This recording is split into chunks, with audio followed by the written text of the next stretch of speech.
Қайырлы күн, күндеріңіз сәтті өтсін. Бүгін сіздермен осындай өте нәзік, жұмсақ, ауызда еріп тұратын, өте тәтті сүт-тұғыз пирожныйларын дайындайтын боламыз. Жасалуы өте оңай және де көп зат кетпейді. Қонақ келгенде ұсынсаңыздар, ұнайтынына 100% сенімдімін. Қоюлатылған сүтімізді алдын ала құйып алдық. 4 жұмыртқамызды үстіне жарып, жақсылап біркелкі болғанша араластырамыз. Қоюлатылған сүттің жақсысын таңдап алуға кеңес беремін. Енді бөлек ыдысқа ұнымызды және де қопсықышты електен өткізіп салып, осылай араластырамыз. Ұнымызды 3 бөлікке бөле отырып, қоюлатылған сүтке саламыз. Ешқандай комок қалмайтындай етіп, біркелкі етіп барлығын араластырамыз. Ұнымыздың екінші, үшінші бөліктерін осылай араластырып аламыз.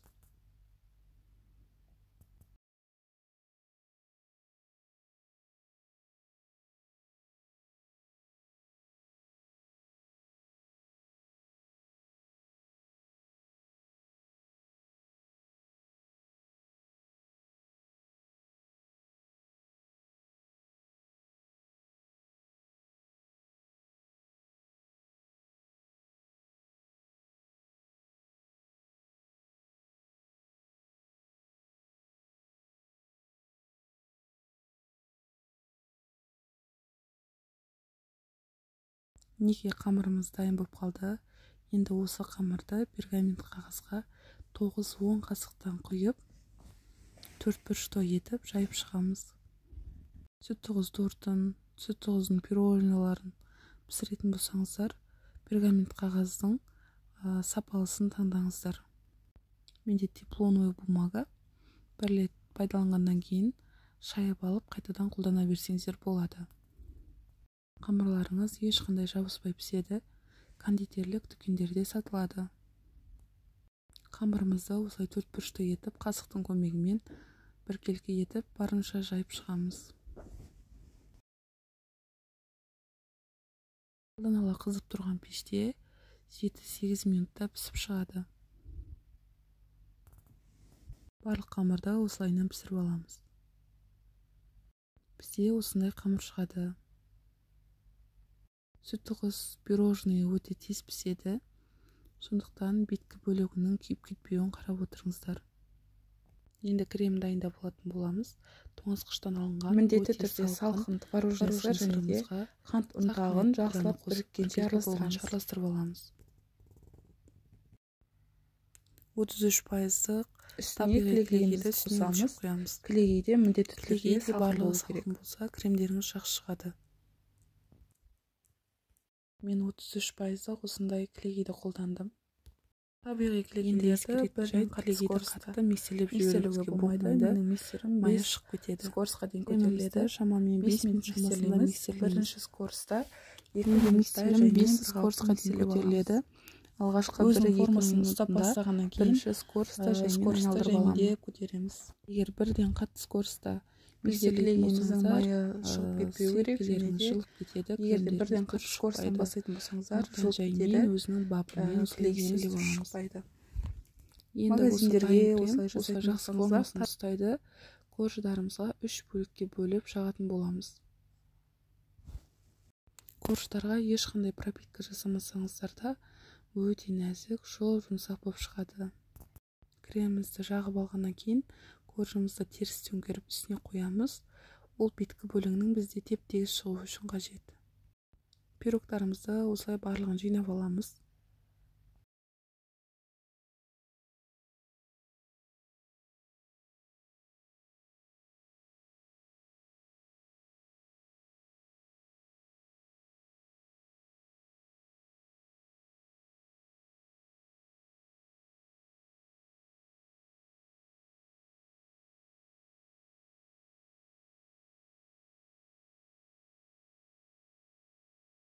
Енді қалған кремді беткі бөлігіне тегістеп жағып шығамыз.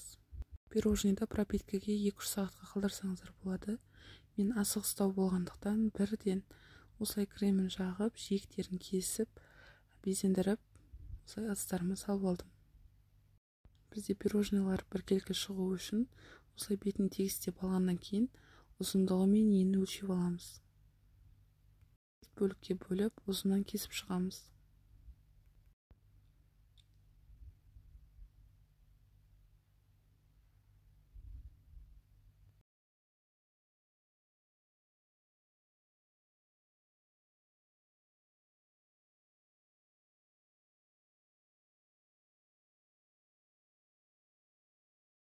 Кескен кезде пышақты майлықпен немесе салфеткамен сүртіп отырыңыздар.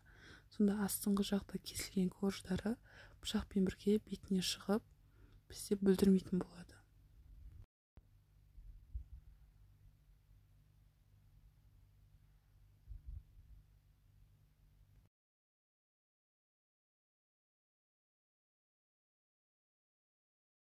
Видеодағыдай пирогтарымызды кесіп аламыз.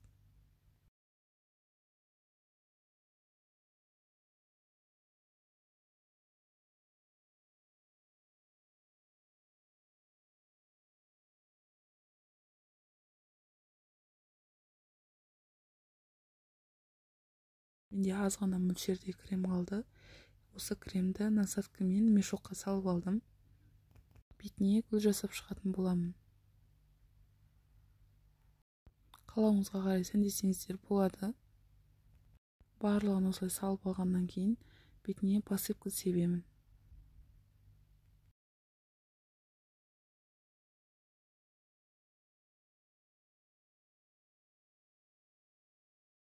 Бір жасағаннан шығатын өте оңай рецепт, жасап көріңіздер, үй-іштеріңізді дәмді аспен қуантыңыздар.